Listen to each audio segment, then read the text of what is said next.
క్రైస్తల ప్రభునందు ప్రియ దేవుని పిల్లలారా, ప్రతి ఉదయం దేవునితో అనే ఈ ఆధ్యాత్మిక కార్యక్రమానికి మిమ్మలను ప్రేమతో ఆహ్వానిస్తూ ఉన్నాను.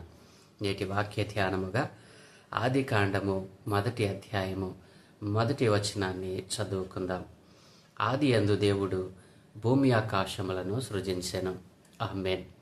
ప్రభునందు ప్రియ దేవుని పిల్లలారా, ప్రార్థన చేసుకుని నేటి వాక్య ధ్యానాన్ని ప్రారంభించుకుందాం. దయగలిగిన మా ప్రియ పరలోకపు తండ్రి, మా మంచి దేవ, గొప్ప దేవ, మీ ఘనమైన ఉన్నతమైన నామానికి స్తోత్రాలయ. ప్రతి ఉదయం దేవునితో అనే ఈ ఆధ్యాత్మిక కార్యక్రమంలో ఆయన బైబిల్ గ్రంథంలో మొదటి పుస్తకమైన ఆదికాండ గ్రంథాన్ని అయా మేము ధ్యానం చేయబోతూ ఉండగా, ఈరోజు మొదటి వచనాన్ని అయా మేము ధ్యానం చేస్తూ ఉండగా, ఆ వచనములో ఇమిడి ఉన్న అనేకమైన ఆత్మీయ పాఠాలు మీరే మాకు బోధించి నేర్పించమని యేసయ్య పరిశుద్ధ నామమున ప్రార్థించి వేడుకుంటూ ఉన్నాను తండ్రి. ఆమేన్. ప్రభునందు ప్రియ దేవుని పిల్లలారా, నిన్నటి దినాన్న మరి ఆదికాండ గ్రంథము బైబిల్ గ్రంథములో మరి మొదటి 5 పుస్తకాలు మరి ఎవరు రాశారు? ఆదికాండ గ్రంథములో మరి ఏమి వ్రాయబడి ఉంది? సృష్టి యొక్క ప్రారంభము, సృష్టికర్త అయిన దేవుడు ఉనికిలోనికి తెచ్చినటువంటి ఈ సృష్టి యొక్క క్రమాన్ని 6 దినాలలో ఆయన ఎలా దానిని కలుగజేశాడో, మరి ఈ 5 పుస్తకాలను మరి ఆనాటి యూదులు ఏమని పిలిచేవారో, ఎవరు రాశారో మరి నిన్నటి దినాన మనం ధ్యానం చేశాం. ప్రియ దేవుని పిల్లలారా, ఈ సృష్టి యొక్క మరి ఉద్భవాన్ని, ఈ సృష్టిని చేసిన విధమును, ఈ సృష్టిని చేసిన దేవుని మీద అనేకమైన సిద్ధాంతాలు, అనేకమైనటువంటి మరి మనిషికి నచ్చినటువంటి అనేకమైన ఆరోపణలు ఈ లోకంలో ఎన్నో ఉన్నాయి. అయితే ప్రియ దేవుని పిల్లలారా, నిత్యుడైనటువంటి దేవుడు, స్వయంభవుడైనటువంటి దేవుడు, అనగా తనకు తానుగా ఉనికిలో ఉన్నటువంటి వాడు మరి చేసిన కార్యములు, ఆయన తన ప్రణాళిక చొప్పున క్రమబద్ధమైనటువంటి రీతిలో ఈ సృష్టిని చేసిన విధానాన్ని బైబిల్ గ్రంథము మరి చాలా స్పష్టంగా తెలియజేస్తూ ఉంది. ఈ సృష్టిని చేసిన విధమును మరి పరిశుద్ధ గ్రంథములో మనకు చాలా తేటగా పరిశుద్ధ ఆత్మదేవుడు ఒక సేవకుడైనటువంటి మోషే ద్వారా వ్రాయించాడు. ప్రియదేవుని పిల్లలారా, ఈ సృష్టి ప్రారంభము మరి మొదటి పుస్తకములో, పరిశుద్ధ గ్రంథములో మరి ఇమర్చబడినటువంటి ఈ మొదటి పుస్తకమైన ఆదికాండ గ్రంథములోనే మరి చాలా చక్కగా దేవుడు లిఖితం చేయించాడు. నా ప్రియ దేవుని పిల్లలారా, ఆది యందు దేవుడు భూమి ఆకాశములను సృజించెను. ఈ ఒక్క మాటలోనే దేవుడు చేసిన 6 దినాల సృష్టి యొక్క మొత్తము ఇక్కడ మనకు కనబడతా ఉంది. ఈ ఒక్క వచనములోనే దేవుడు 6 దినాలలో చేసినటువంటి మరి ఆ సృష్టి క్రమమంతా మనకు కనబడతా ఉంది. దేవుని పిల్లలారా, అది అనగా కాలము ప్రారంభమైనప్పుడు, దేవుడు కాలాన్ని నిర్ణయించినప్పుడే, దేవుడు కాలము, ఇది కాలము ఆది యందు అనేటువంటి మాట ఒక కాలాన్ని మరి తెలియజేస్తూ ఉంది. ఒక కాలాన్ని నిర్ణయించకముందే ఈ భూమి మీద ఉనికిలో ఉన్నటువంటి ఈ సృష్టిలో మరి సృష్టి ప్రారంభానికి ముందే ఉనికిలో ఉన్నటువంటి ఒక సృష్టికర్త, ఆయనే స్వయంభవుడు, తనకు తానుగా ఉన్నవాడు, మరి సర్వ సృష్టికర్త అని పేరు కలిగిన వాడు. ప్రియ దేవుని పిల్లలారా, అలాంటి దేవుడు మరి కాలము ప్రారంభమైనప్పుడే ఆయన ఈ సృష్టిని మరి ఒక క్రమబద్ధంగా చేశాడు అని బైబిల్ గ్రంథం చెప్తా ఉంది. ఈ మొదటి వచనంలో ఇమిడి ఉన్నటువంటి మరి సందర్భం ఏమిటో తెలుసా? ఆది యందు దేవుడు భూమి ఆకాశములను సృజించెను. బైబిల్ గ్రంథం ప్రారంభ వచనంలోనే దేవుడు ఉన్నాడు అని చాలా స్పష్టంగా తెలియజేస్తూ ఉంది. ఆది యందు అనగా దేవుడు కాలాన్ని ప్రారంభించినటువంటి రోజు. దేని పిల్లరా, ఆ రోజునే మరి ఈ కాలము అనేటువంటిది ప్రారంభమైంది. కాలమును ప్రారంభించిన వాడు ఎవరు? కాలము ప్రారంభం కాకముందే ఉన్నవాడు, అనగా మరి అన్నిటికంటే ముందున్నవాడు, అన్నిటినీ మరి ఎరిగినవాడు ఈ సృష్టిని చేశాడు అనటానికి ఆ సర్వశక్తి కలిగినటువంటి దేవుడు ఆనాడు అబ్రహాము, ఇస్సాకు, యాకోబులకు తాను ఎలా పరిచయం చేసుకున్నాడు? దేవుని పిల్లరా, యెహోవా అను నామముగా పరిచయం చేసుకున్నది అబ్రహాము, ఇస్సాకు, యాకోబుల తరువాత మరి మోషే కాలంలో తన ప్రజలైన ఇశ్రాయేలు జనాంగానికి ఆయన యెహోవా అను నామాన్ని పరిచయం చేసుకున్నాడు. అంతకుముందు ఆయన ఎలా పరిచయం అయ్యాడు? అబ్రహాముకు నేను సర్వశక్తి కలగని దేవుడను అని పరిచయం చేసుకున్నాడు. ఇస్సాకుకు మరి నేను సర్వశక్తి కలిగిన దేవుడిని అని పరిచయం చేసుకున్నాడు. ఈ మాట ఎక్కడ వ్రాయబడిందో తెలుసా? నిర్గమాకాండము 6వ అధ్యాయము 3వ వచనంలో నేను సర్వశక్తి కలిగిన దేవుడను అను పేరున అబ్రహాము, ఇస్సాకు, యాకోబులకు ప్రత్యక్షమైతిని, కానీ యెహోవా అను నా నామమున నేను వారికి తెలియబడలేదు అని అక్కడ స్పష్టంగా వ్రాయించాడు. ప్రియదేని పిల్లారా, మరి ఈ సృష్టిని చేసిన వాడు ఎవరో తెలుసా? సర్వశక్తి కలిగిన దేవుడు. ఆయనే ఆదియందు ఉన్నవాడు. దేవుడు లేడు అనే నాస్తికులకు ఇక్కడ స్థానము లేనే లేదు. ఎందు అంటే కాలము ప్రారంభమైనప్పుడే ఆ కాలాన్ని ప్రారంభించినటువంటి వాడు దేవుడు. ఈ కాలాన్ని ప్రారంభించిన వాడు ఎవరండి? దేవుడే. ఆదియందు అనేటువంటి మాటలో ఆయన కాలాన్ని ప్రారంభించినవాడు. ఆయనే సర్వ సృష్టికర్త. ప్రియదేని పిల్లారా, మరి ఈ ప్రారంభ వచనంలోనే దేవుడు ఉన్నాడని చెప్తే దేవుడు లేడనేటువంటి నాస్తికత్వ మరి సిద్ధాంతం, అలాగుననే సర్వము ఈశ్వరుడే అనేటువంటి మాట ఒకటి నానుడిలో ఉంది. సర్వం ఈశ్వరుడే అయితే, సర్వము ఈశ్వరుడే అయితే, సర్వము అనగా జగత్తు వేరు, మరి దేవుడు వేరు. రెండు ఒకటే అయితే అది నమ్మటానికి ఆస్కారం ఉందా? ప్రియదేని పిల్లలారా, సృష్టి వేరు, దేవుడు వేరు. సృష్టిని చేసిన వాడు దేవుడు, దేవుడు వేరు, జగత్తు వేరు. సర్వం ఈశ్వరుడే అనేటువంటి వాదానికి ఇక్కడ స్థానమే లేదు. ఎందుకంటే ఆది యందు దేవుడు అనగా ఉన్నవాడు, అనువాడు అయినవాడు మరి భూమిని ఆకాశమును చేశాడు. అనగా భూమి ఆకాశము అనంటే కేవలము భూమి ఆకాశమే కాదు. ఆ వచనములో ఇమిడి ఉన్నటువంటి మరి విషయం ఏమిటంటే, అంతరార్థం ఏమిటంటే, 6 దినాలలో దేవుడు చేసిన సృష్టి యొక్క మొత్తము ఆ వచనంలో ఇమిడి ఉంది. దేవుడు ఆదియందు దేవుడు భూమిని ఆకాశములను సృజించెను అని ఆ మాటలో ఇమిడి ఉన్న సత్యము అదే.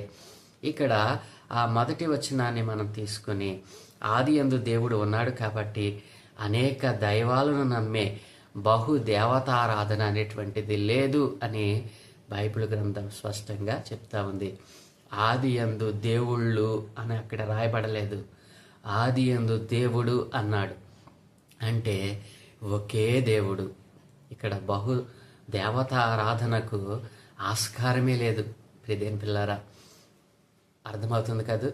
ఆయన ఈ సృష్టిని ఒక క్రమబద్ధంగా ఆయన చేశాడు. దేవుడు ఒక్కడే దేవుడు, బహు దేవతారాధనకు ఇక్కడ స్థానం లేదు అని బైబిల్ గ్రంథం స్పష్టంగా చెప్తా ఉంది. నా ప్రియ దేవుని పిల్లలారా, చాలామంది ఈ భూమి మీద జ్ఞానులైన వారు, వివేకం కలిగిన వారు, మరి చాలా ప్రజ్ఞ కలిగినటువంటి వారు ఈ లోకంలో ఉన్నారు.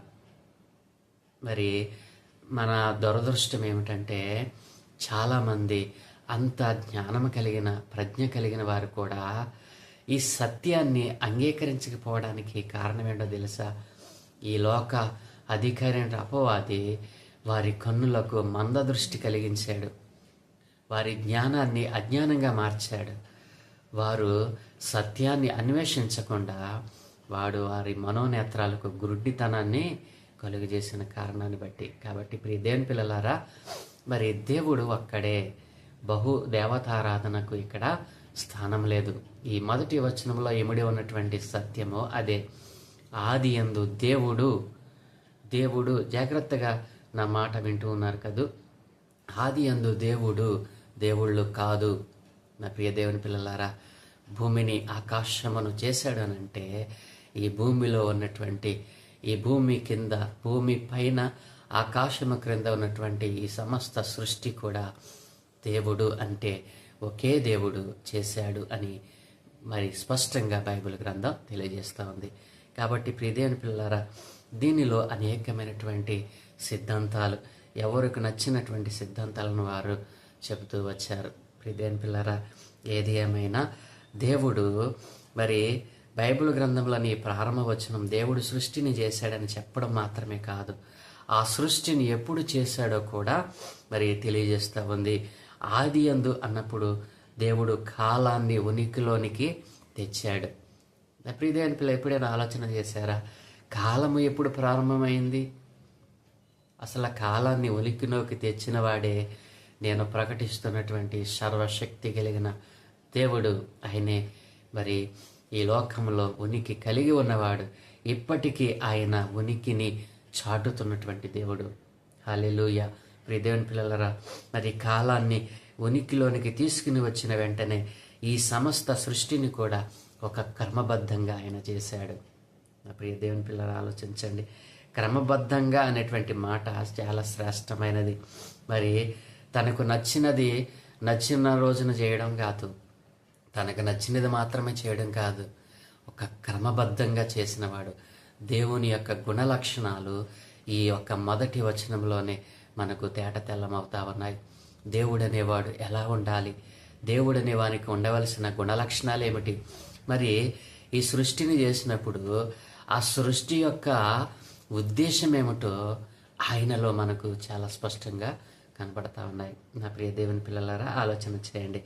బైబిల్ గ్రంథము మరి ప్రారంభ వచనంలో మనకు దేవుని యొక్క గుణలక్షణాలను మరి తెలియజేస్తూ ఉంది.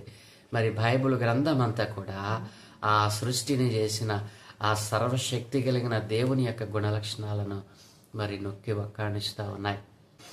ఆది యందు దేవుడు భూమి ఆకాశములను సృజించిన మాటలో ఈ సర్వ సృష్టి యొక్క మరి 6 దినాల సృష్టి మనకు కనబడతా ఉంది. మరి ఈ ఆది యందు అనేటువంటి మాటలో దేవుడు కాలాన్ని ప్రారంభించినటువంటి దినం, ఈ కాలం ఎప్పుడు ప్రారంభమైందో అప్పుడే దేవుడు ఈ సృష్టిని సమస్తాన్ని చేశాడు అని బైబిల్ గ్రంథం క్లియర్గా చెప్తా ఉంది. కాబట్టి నా ప్రియదేవుని పిల్లారా, మరి అనేకమైనటువంటి అనాలోచితమైన నిర్ణయాలతో, అనాలోచితమైన ఆలోచనలతో సృష్టిని పలానా వాడు చేశాడు, ఈ సృష్టిని పలానా మరి సర్వము సర్వేశ్వరుడే అనేటువంటి వాదాలు, ఇట్లాంటి వాటన్నిటిని పక్కన పెట్టి సత్యాన్ని తెలుసుకుందాం. ఇందాక నేను చెప్పినట్లుగా ఎంతో ప్రజ్ఞావంతులు, జ్ఞానవంతులు, వివేకవంతులు ఉన్నారు. ఎంతో మరి విద్య అభ్యసించిన వారు, మరి ఎంతో జ్ఞానం కలిగినటువంటి వారు ఈ లోకంలో ఉన్నారు. అలాంటి వారు కూడా సత్యాన్వేషణ చేయకుండా, సత్యాన్ని తెలుసుకోకుండా అజ్ఞానంలో మిగిలిపోతూ ఉన్నారు. మరి బైబిల్ గ్రంథంలో ఉన్న దేవుణ్ణి తెలుసుకోకుండా వారు ఈ లోకాన్ని విడిచిపెడతా ఉన్నారు. అలాంటి వారికి సత్యాన్ని ప్రకటించవలసినటువంటి ఆవశ్యకత మరి ఆయనను నమ్మిన మా పిల్లలమైన మనందరికీ ఉంది కదూ. మరి ఈ నూతన సంవత్సరంలో ఆ సత్యవంతుడైన దేవుడు, సర్వశక్తి కలిగిన దేవుని నామాన్ని అనేక మందికి తెలియచేద్దాం. బైబిల్ గ్రంథంలో ఉన్న సత్యాన్ని అనేక మందికి మనము మరి ప్రకటిద్దాం, ప్రచురిద్దాం. మరి సత్యవంతుడైన దేవుణ్ణి వారు తెలుసుకునేటట్లుగా మన వంతు ప్రయత్నాన్ని ఈ లోకములో మన జీవితం ముగించకముందే దాన్ని చేద్దాం. దేవుడు మనల్ని అలాగున నడిపించును గాక. రేపటి దినాన మిగతా భాగాన్ని ధ్యానం చేద్దాం. కళ్ళు మూసుకుని ప్రార్థనలో ఏకీభవించండి. సర్వశక్తి కలిగిన దేవ, మహోన్నతుడా, పరిశుద్ధుడా, సృష్టికర్త, మీ ఘనమైన నామానికి వందనాలు నాయన. అయ్యా, ఈ సృష్టిని, ఈ సృష్టి క్రమాన్ని నాయన నీవు ఎలా చేసావో ఒక్క మాటలో నీవు తెలియజేసావు నాయన. అవును దేవా, నీవు ఒక్కడే ఉన్న దేవుడవు నాయన, ఉనికిలో ఉన్న దేవుడవు, నీకు నీవుగా ఉన్నవాడవు. అందుకే నీవు సర్వభౌమాన్ని కలిగినటువంటి దేవుడవు నాయన. నీవు సృష్టికర్త అని, ఈ సృష్టిలో ఉన్న సమస్తము జీవకోటినైనా నాయన నిన్ను అంగీకరించేటువంటి ఒక దినం కోసం అయ్యా మేము ఎదురు చూస్తూ ఉండగా ప్రపంచమంతా నిన్ను ఆరాధించేటువంటి సృష్టికర్తగా, సర్వోన్నతుడైన దేవునిగా నిన్ను ఆరాధించే దినం కోసం అయా మేము వేగిరపడుతూ ఉండగా మా ప్రయత్నంలో లోపం లేకుండా సత్యాన్ని తెలుసుకునేటువంటి జ్ఞానాన్ని ఈ నూతన సంవత్సరంలో అయా ఇదిగో నీ నామం ఎరిగిన వారికి అనుగ్రహించమని నాయనా, ప్రకటించుటలో లోపం లేకుండా సత్యమును ఉన్నది ఉన్నట్లుగా ఇదిగో నీ బిడ్డలైన వారికి తెలియచేయటానికి, ఇదిగో నీ నామం ఎరిగిన వారు దానిని తెలుసుకొని అంగీకరించే రీతిగా అయా ఇదిగో నీ మాటలను నీ బిడ్డలకు తెలియజేస్తూ ఉండగా అనేక మంది వీటిని నమ్మి విశ్వసించి వారికి మీరిచ్చిన జ్ఞానముతో సత్యాన్ని తెలుసుకునేటువంటి నాయనా ఒక నిర్ణయము వారిలో నూతనముగా పుట్టించమని ఈ దినం మేము చేయ పనులన్నిటి మీద మీకు కనుదృష్టి ఉంచి మీ దోతల కాపుదలను గ్రహించి మీరే మహిం పొందుకోమని యేసయ్య పరిశుద్ధ నామమున ప్రార్థించి వేడుకుంటూ ఉన్నాము తండ్రి. ఆమేన్, ఆమేన్, ఆమేన్. అందరికీ వందనాలు. సత్యాన్ని గ్రహించండి, దేవునిలో మీరు స్థిరపరచబడండి. దేవుడి మిమ్మలను మీ కుటుంబాలను దీవించునుగాక. ఆమేన్.